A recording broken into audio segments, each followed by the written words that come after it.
Hello students, तो कल अपन ने पढ़ा था मैग्नेटिक फोर्स, जिसका फॉर्मूला था F equal to QEB sine theta. अब उसकी डायरेक्शन किधर होगी, कौन सी डायरेक्शन में आपका फोर्स लगेगा, ये बात बताने के लिए यहाँ पे एक रूल आता है फ्लेमिंग का लेफ्ट हैंड रूल। याद रखना मैग्नेटिज्म के अंदर फ्लेमिंग का, क्योंकि अगला जो चैप्टर आएगा उसमें फ्लेमिंग का राइट हैंड रूल आएगा, तो आपको याद बता देता हूं कि मैग्नेटिक फील्ड की बात होगी तो वहां पे मैग्नेटिक फोर्स की बात होगी तो वहां पे कौन सा लगेगा, फ्लेमिंग का लेफ्ट हैंड रूल लगेगा। तो यहां पे आज का अपना टॉपिक का फर्स्ट टॉपिक यही रहेगा, फ्लेमिंग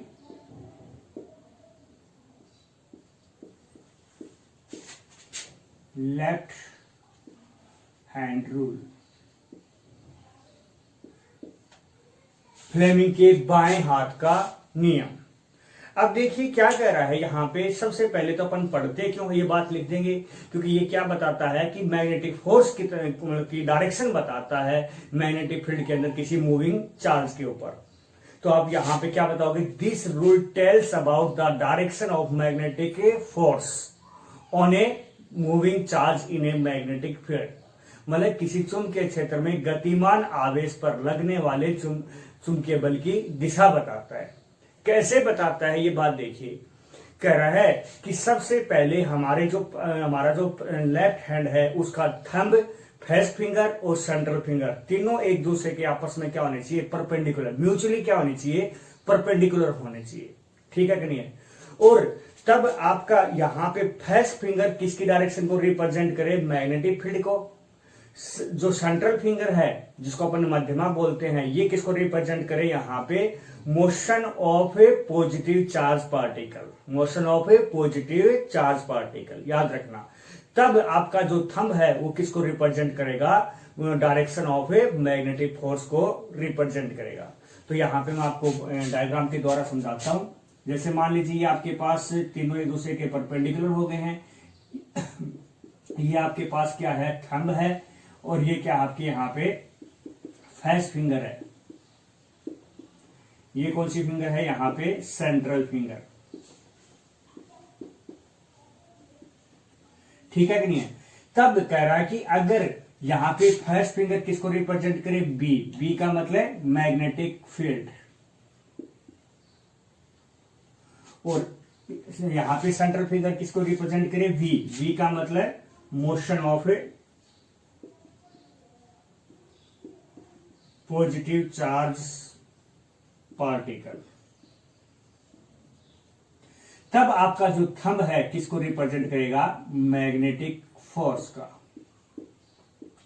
यही आपका क्या है, रूल है। तो क्या लिखोगे, according to this rule when first finger, central finger and thumb of a left hand are perpendicular या are mutually perpendicular to each other, if first finger represent the direction of magnetic field and central finger represent the direction of a motion of positive charge particle, then thumb represent the direction of magnetic force।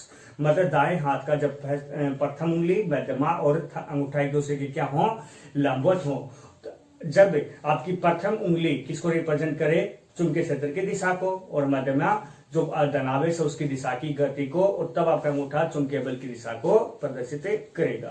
तो ये आपका rule है, बहुत ही काम आएगा। आपको बताता हूं कई टॉपिक्स इसके बिना हो भी नहीं पाएंगे, इसलिए आपको बहुत ही जरूरी है ये आपको करना है। आगे देखिए,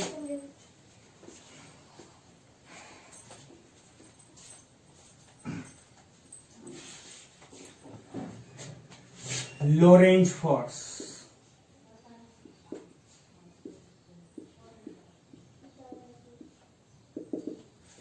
नेक्स्ट टॉपिक का नाम क्या हमारे पास है, लोरेंज फोर्स। हिंदी में भी लोरेंज फोर्स बोलते हैं।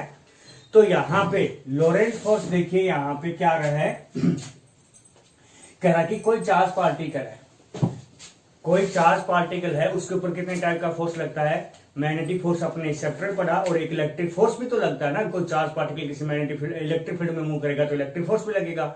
तो उसके ऊपर लगने वाले इलेक्ट्रिक और मैग्नेटिक फोर्स के सम को ही क्या बोल देते हैं, मैं लोरेंज फोर्स बोलते हैं। तो आपसे पूछा जाए लोरेंज फोर्स क्या होता है, तो क्या बताओगे, the sum of electric and magnetic force on a moving charge is called a Lorentz force. मतलब किसी गतिमान आवेश पर लगने वाले विद्युत और चुंबकीय बल के योग को लोरेंज बल कहते हैं।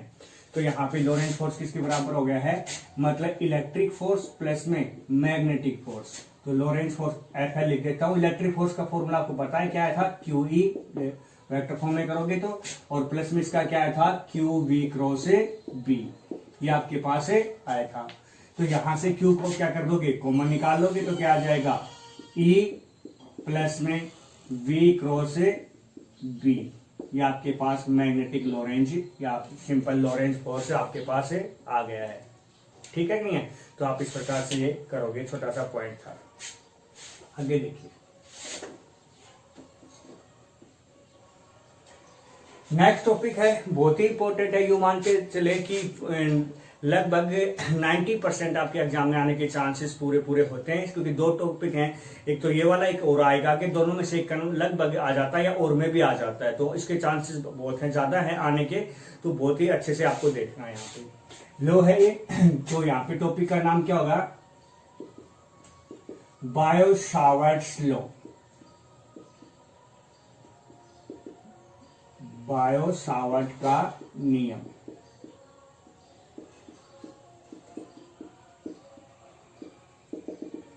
ठीक है कि नहीं है? तो देखिए, सबसे पहले कह रहा है कि अपन ये लॉ पढ़ते क्यों है। ये कह रहा है कि आपके पास कोई करंट कैरिंग स्मॉल एलिमेंट है, उसके कारण मैग्नेटिक फील्ड कितना होगा वो ये बताएगा। आपको बता देता हूं, करंट कैरिंग स्मॉल एलिमेंट मतलब धारावाही अल्पांश, जैसे मान लीजिए कोई वायर, इसमें करंट कितना फ्लो कर रहा है, आई कर रहा है, तो यहाँ पे छोटा सा इसका पार्ट ले लोगे, मान लीजिए कितना ले लिया, डीएल। तो डीएल यहाँ पे क्या है, करंट कैरिंग स्मॉल एलिमेंट है, क्योंकि यहाँ पे छोटा सा पार्ट है, इसमें करंट फ्लो हो रहा है, तो करंट कैरिंग स्मॉल एलिमेंट हो गया, मतलब धारावाही अल्पांश हो गया। इसके कारण ये मैग्नेटिक फील्ड बताएगा। जैसे मान लीजिए यहाँ पे बताता है पी पॉइंट के ऊपर, मान लीजिए कितने डिस्टेंस पे है, आर पे, पी पॉइंट के ऊपर मैग्नेटिक फील्ड बताएगा। तो कितने एंगल से, यहाँ पे मान लीजिए थीटा एंगल से है, तो कितना मैग्नेटिक फील्ड होगा, बी तो होगा नहीं, कितना होगा, डीबी होगा। डीबी क्यों होगा, क्योंकि स्मॉल के कारण बता रहा, तो मैग्नेटिक फील्ड भी कितना होगा, स्मॉल ही होगा, डीबी होगा। टोटल तो अपन फिजिक्स के अंदर आपको पता है, इंटीग्रेट करके निकाल लेते हैं। तो यहाँ पे ये बात बता रहा है कि यहाँ पे लो क्या बताता है, स्मॉल करंट एलिमेंट के कारण मैग्नेटिक फील्ड बताता है। तो यहाँ पे this law tells about the magnetic field due to the small current element is क्या होता है, डायरेक्टली प्रोपोर्शनल होता है किसके, करंट के, मतलब जितना ज्यादा करंट होगा उतना ही ज्यादा यहाँ पे मैग्नेटिक फील्ड होगा। दूसरा, डीएल साइन थीटा, मतलब स्मॉल एलिमेंट की लेंथ कितनी है और कितने एंगल से है, दोनों बातों पे। तीसरा, जो यहां पे निकाल रहे हो वो स्मॉल करंट एलिमेंट है, उनके बीच की डिस्टेंस के स्क्वायर की क्या होता है, इनवर्सली प्रोपोर्शनल होता है।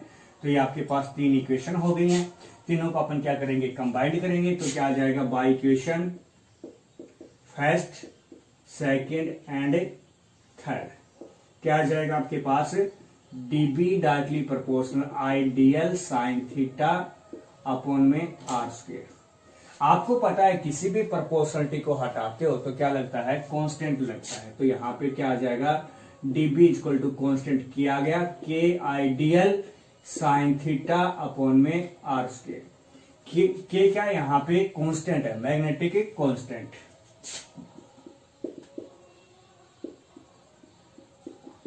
जिसका फॉर्मूला होता है म्यू नॉट अपॉन में 4 पाई, जिसकी वैल्यू कितनी होती है, 10⁻⁻7 होती है। तो ये आपका कांस्टेंट है, तो आप इसको प्रकार से लिखना चाहो तो आप इस प्रकार से लिख लीजिए, वैक्यूम के लिए है म्यू नॉट अपॉन में 4 पाई और आई डीएल साइन थीटा अपॉन में आर स्क्वायर। यहाँ पे म्यू नॉट क्या है, म्यू नॉट का मतलब क्या, म्यू क्या होता है, यहाँ पे मैग्नेटिक परमेबिलिटी होती है। क्या होती है, मैग्नेटिक परमेबिलिटी।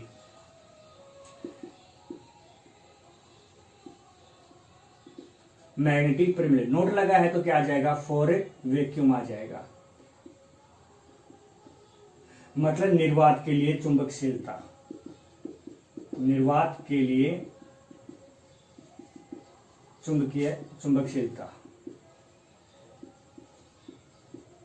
ये हिंदी में नाम होता है। इसका फॉर्मूला यहीं से निकल जाएगा, कितना होता है, mu not equal to 4 pi into में 10⁻⁻7 इसकी वैल्यू होती है वैक्यूम के लिए। ठीक है कि नहीं? तो आपके पास यहाँ पे हिसाब से क्या आ गया है, यहाँ पे बायो-सावर्ट्स लॉ का फॉर्मूला। जब भी बायो-सावर्ट्स लॉ का नाम आए तो आप क्या करोगे, म्यू नॉट अपॉन में 4 पाई आइडियल साइन थीटा अपॉन में आर स्क्वायर करोगे। ठीक है कि नहीं है, जब भी आपका इसका नाम आए। इसका यहाँ पे कई बार वेक्टर फॉर्म पूछ ली जाती है, तो वेक्टर फॉर्म के लिए देखिए, वैसे तो आंसर आपका यही है, मैं इसका वेक्टर फॉर्म आपको करवा देता हूं।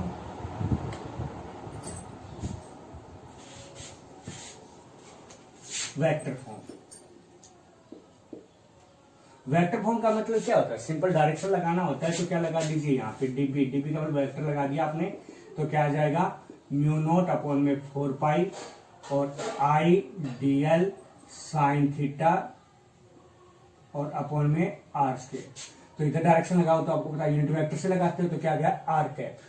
इसको आर से मल्टीप्लाई कर दीजिए और आर से क्या कर दीजिए डिवाइड कर, ये आपको पहले भी करवाया है कुलाम्स लॉ का वेक्टर फॉर्म, तो उसी प्रकार से है I D L sine theta upon में R square, R cap, R से मल्टीप्लाई कर दिया, आर से डिवाइड कर दिया। आपको पता है आर कैप इंटू में आर क्या होता है, आर वेक्टर होता है, तो क्या बन गया आपके पास DB equal to mu not upon में 4 pi I D L sine theta और इंटू में आर वेक्टर अपॉन में नीचे क्या बन गया आर क्यूब।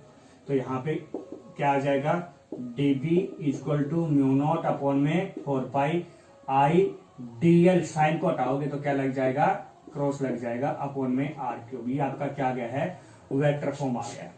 याद रखना यहाँ पे डीबी जो मैग्नेटिक फील्ड की डायरेक्शन है वो डीएल और आर की प्लेन की क्या होगा परपेंडिकुलर होगा, क्योंकि आपको 11th क्लास में करवाया गया है A cross B equal to C, screw rule जिसे अपन बोल देते हैं इसको।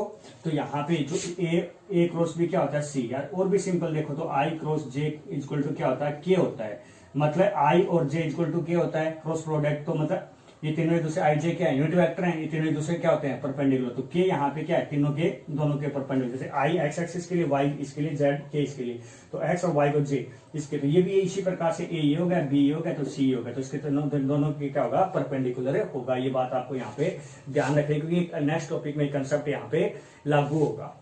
तो इस प्रकार से टॉपिक आपको करना है, यहाँ पे वेरी वेरी इंपॉर्टेंट है, लोग जब भी नाम आए तो आपको ये फॉर्मूला याद रखना है। अब इसकी एक एप्लीकेशन करते हैं अपन।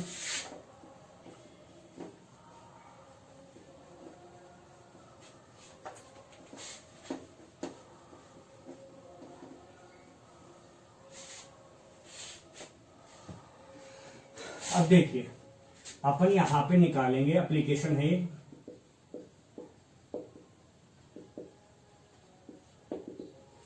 फर्स्ट, करा कि मैग्नेटिक फील्ड निकालिए eight axial line of current carrying circular coil, मतलब किसी धारावाही जो वर्ताकार कुंडली है उसकी एक्सिस की, कोई धारावाही वर्ताकार कुंडली है उसकी एक्सियल रेखा के क्या निकालिए चुंबकीय क्षेत्र निकालिए, किसका यूज करके बायो सावर्ट्स लॉ का यूज करते हुए इसकी आपको निकालना है। तो देखना किस प्रकार से, सबसे पहले अपन यहां पे करंट कैरिंग क्या बनाएंगे कॉइल बनाएंगे, ये करंट कैरिंग कॉइल हो गई है, मान लीजिए आपके पास यहाँ पे आई करंट जिसमें फ्लो रहा है, मान लेते हैं इसकी रेडियस कितनी है ए है, तो ये भी कितना हो गया ए हो गया। इसकी एक्सियल लाइन कौन सी हो गई है, ये इसकी एक्सियल लाइन हो गई है। इसके ऊपर अपने को क्या निकालना है मैग्नेटिक फील्ड निकालना है। तो जैसे मान लीजिए अपन पी पॉइंट के ऊपर यहाँ पे मैग्नेटिक फील्ड निकालना चाहते हैं, जो कि इसकी सेंटर से कितनी डिस्टेंस पे है ओ से मान लीजिए कितने डिस्टेंस पे है एक्स डिस्टेंस पे है, ये यहाँ पे अपन निकालेंगे। अपने को बायो सावर्ट्स लॉ लागू करना है, तो आपको तो पता है बायो सावर्ट्स लॉ किस पे लागू होता है स्मॉल करंट एलिमेंट पे। तो यहाँ पे अपन ने क्या ले लिया स्मॉल करंट एलिमेंट ले लिया ए पॉइंट के ऊपर डीएल, इसके कारण यहाँ पे करंट मैग्नेटिक फील्ड निकालेंगे जो कि से मान लीजिए जो भी डिस्टेंस पे आर पे मान लीजिए या आर की वैल्यू यहाँ पे क्या रहेगी आपको पता ही है एक्स स्क्वायर प्लस में ए स्क्वायर का अंडर रूट, ठीक है बाद में कर लेंगे, बार आर ही यूज कर लेंगे अपन। तो यहाँ पे जो मैग्नेटिक फील्ड होगा डीबी होगा वो क्या होगा आर और डीएल के दोनों की क्या होगा परपेंडिकुलर होगा, इस प्रकार से होगा ये, ठीक है कि नहीं। तो आपका ये एंगल कितने का बना है यहाँ पे थीटा का बना है, सॉरी थीटा नहीं, जैसे आपका ये एक्चुअली मैंने ये ऐसे बनाने का मतलब कॉइल आपकी ऐसे ये ऐसे यहाँ पे लाइन ऐसे, तो ये वाला जो एंगल है ना अपना कितने का मानते हैं 90 का मानते हैं, क्योंकि अप्रोक्सीमेटली कितने का होता है 90 का होता है। तो यहाँ पे थीटा की वैल्यू कितनी आ गई 90, ठीक है कि नहीं है। तो यहां पे डीबी मतलब magnetic field at point P due to DL A कर देता हूं, तो कितना आया, डीबी आ गया आपके पास, ठीक है ना। डीबी ए लिख देता हूं मैं, डीबी ए कितना आ गया आपके पास, according to Biot Savart's law, according to Biot Savart's law क्या आ जाएगा आपके पास, डीबी ए क्या आ जाएगा, म्यू नॉट अपॉन में 4 pi I DL sine theta, sine theta की वैल्यू कितनी है यहाँ पे 90 अपॉन में आर, मैंने कहा था एक बार आर ही लिख लेंगे तो क्या आ जाएगा अपॉन में आर स्क्वायर आ गया, साइन 90 क्या होता है 1 हो गया, तो आपके पास क्या आ गया है, डी बी ए की वैल्यू आ गई है म्यू नॉट अपॉन में 4 पाई आई डीएल और अपॉन में आर स्क्वायर। इक्वेशन नंबर क्या आ गई है, फर्स्ट आ गई है। उसी प्रकार से क्योंकि नीचे का पार्ट भी, तो एक यहाँ पे स्मॉल एलिमेंट यहाँ पे मान लेंगे बी पॉइंट के ऊपर, तो यहाँ पर ये वाली डिस्टेंस भी कितनी रहेगी, आर ही रहेगी, तो ये इसका भी मैग्नेटिक फील्ड किधर रहेगा, इधर होगा, डी बी मतलब ये एंगल आपका कितने का होगा 90 का, इसी प्रकार से ये 90 का होगा, तो डी बी बी मान लेता हूं मैं यहाँ पे। तो इसी प्रकार से यहाँ पे लिख देंगे magnetic field at point P due to DL B, तो क्या आ जाएगा अकॉर्डिंग टू बायो-सावर्ट्स लॉ, क्या आ जाएगा डी बी बी क्या आ गया आपके पास म्यू नोट अपॉन में 4 पाई, और यहां पर भी आपका ये एंगल 90 था, ये भी कितने का 90 का, तो क्या आ जाएगा आई डीएल, और सीधा ही कर देता हूं मैं, या करो तो कर दीजिए, चलो कर ही देता हूं, साइन 90 अपॉन में ये भी आठ है तो आठ, तो डी बी भी क्या आ जाएगा आपके पास म्यू नोट अपॉन में 4 पाई आई डीएल अपॉन में आर स्क्वायर। ये इक्वेशन नंबर आपके पास क्या आ गई है 2 आ गई है, ठीक है कि नहीं है।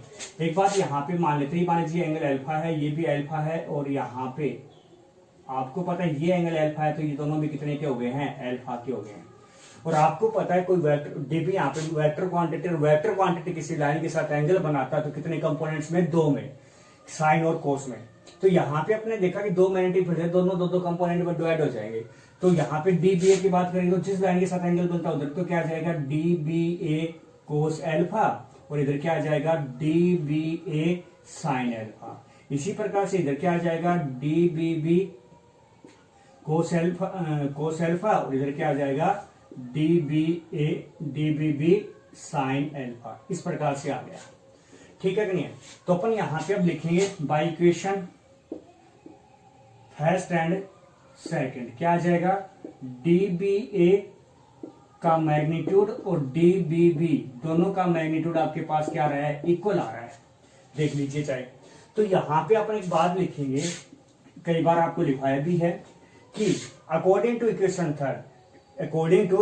Third D B A cos alpha and D B B cos alpha have equal magnitude and opposite direction so they cancel out each other। मतलब dba cos alpha और dbb cos alpha का परिमाण समान है और दिशा विपरीत है, जिसके कारण वो एक दूसरे को निरस्त कर देंगे। तो अब यहाँ पे कितने बचे, यहाँ पे मतलब यहाँ पे 2 कंपोनेंट माने हैं, तो यहाँ पे दो कोस क्या है, 2 साइन क्या है, तो हमने यहाँ पे 2 और एक और मान ले तो कितने हो जाते हैं, 4 हो जाते, 2 और हो जाते, 3 मान ले तो 3 हो जाते, और मतलब अपन कितने भी मान सकते हैं। तो इसका मतलब कोस के वाले जितने एक ऊपर वाले के बने, जितने इससे ऊपर वाले के बनेंगे तो नीचे वाले के बने, तो मतलब यहाँ पे 10 बने 50 बने तो नीचे भी तो बनेंगे ना। तो कोस वाले के कितने भी कंपोनेंट हो सारे के सारे क्या कर जाएंगे, कैंसिल आउट कर जाएंगे। तो आपके पास कितने के कौन से बचेंगे, साइन वाले बचेंगे। तो आपको यहाँ पे ये नहीं है कि डी बे साइन अल्फा डी बी को यहाँ पे ऐड कर दो आंसर आ जाएगा, क्योंकि यहाँ पे कोई फिक्स नहीं है ना कि डीएल आप कितने भी बन सकते हैं, तो कोई फिक्स नहीं होता, उसको अपन यहाँ पे समेशन में ले लेते हैं, टोटल कर लेते हैं। तो यहाँ पे अपन क्या लिखेंगे, total magnetic field at point P, तो क्या आ जाएगा बी हो जाएगा, क्या आ जाएगा समेशन हो जाएगा किसका, डी बी ए लिख दो चाहे डी बी बी लिख दो, D B A sine alpha, ये आ जाएगा आपके पास। अब आपको पता है इक्वेशन नंबर क्या आ गई है, 4 आ गई है। अब आपके पास डी बी ए की वैल्यू है, साइन एल्फा की वैल्यू नहीं है, साइन एल्फा की वैल्यू यहां से निकाल लीजिए, तो क्या आ जाएगा बाय ट्रायंगल ट्रायंगल आपके पास अल्फा की दो ट्रायंगल है, ऊपर वाली भी है नीचे वाली भी, कौन सी भी ले लीजिए, APO ले लेता हूं, by triangle APO। Sine alpha निकालना है, साइन अल्फा का फॉर्मूला क्या था, परपेंडिकुलर अपॉन में हाइपोटेन्यूज। परपेंडिकुलर क्या है यहाँ पे, ये A, हाइपोटेन्यूज क्या है यहाँ पे R, तो क्या आ गया A अपॉन में R। तो अब क्या करेंगे, now values of DBA and sine alpha put in equation 4, put कर दीजिए। तो क्या आ जाएगा आपके पास, B इक्वल टू क्या आ जाएगा आपके पास, समेशन DB की वैल्यू क्या था, A की म्यू नॉट अपॉन में 4 पाई आई DL अपॉन में R स्क्वायर इंटू में क्या आ गया, A अपॉन में R आ गया। पार कर दीजिए, जो भी कांस्टेंट है म्यू नॉट अपॉन में 4 पाई बाहर हो गया और I बाहर हो गया, ऊपर से A बाहर हो गया, नीचे से क्या बच गया, R क्यूब बच गया है, अंदर क्या बच गया, DL का समेशन बच गया। DL का समेशन का मतलब, DL तो एक छोटा सा पार्ट है, इसका समेशन का मतलब क्या है, सर्कुलर है, सर्कुलर का क्या होगा 2 पाई R होता है, R की जगह रेडियस होती है तो कितने हो गया 2 पाई A हो गया है। तो B की वैल्यू क्या आ गया आपके पास, मैं यहाँ पे साइड में लिख भी देता हूँ, DL का मतलब क्या है 2 पाई A है। तो यहाँ पे B इक्वल टू क्या आ गया, म्यू नॉट अपॉन में 4 पाई आई A और यहाँ पे DL अपॉन में R क्यूब और DL का क्या है यहाँ पे 2 पाई A है। उसके बाद मैं यहाँ पे आगे बढ़ाता हूं, उसको मिटा देता हूं बार के लिए।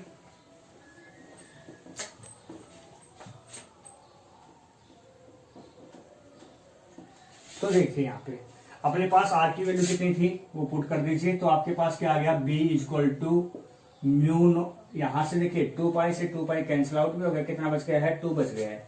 तो क्या आ गया, और आई ए और ए यहाँ पे ए स्क्वायर हो गया, mu not I A square हो गया आपके पास, और नीचे क्या बचा 2 आर क्यूब। आर क्यूब की वैल्यू पुट कर दीजिए, क्या था आपके पास एक्स स्क्वायर प्लस में ए स्क्वायर की पावर, यहाँ पे का अंडरूट था, अंडरूट का मतलब यहाँ पे क्या था, इसका अंडरूट था तो यहाँ पे पावर 3 हो गया, तो अंडरूट 3 क्या हो गया 3/2 हो गया आपके पास यहाँ पे, ठीक है नहीं। तो ये आपके पास आ गया है आंसर। वैसे तो अगर मान लीजिए आपके पास यूं कह सकते हैं for n number of trends, n number of trends के लिए अपन करते हैं तो क्या कर दोगे, n से मल्टीप्लाई कर दोगे तो क्या आ जाएगा, b equal to mu not n I A square upon में 2 एक्स स्क्वायर प्लस में ए स्क्वायर की पावर 3/2। इस प्रकार से आपके पास ये आंसर आ जाता है। ओके स्टूडेंट्स, आज के लिए इतना काफी है।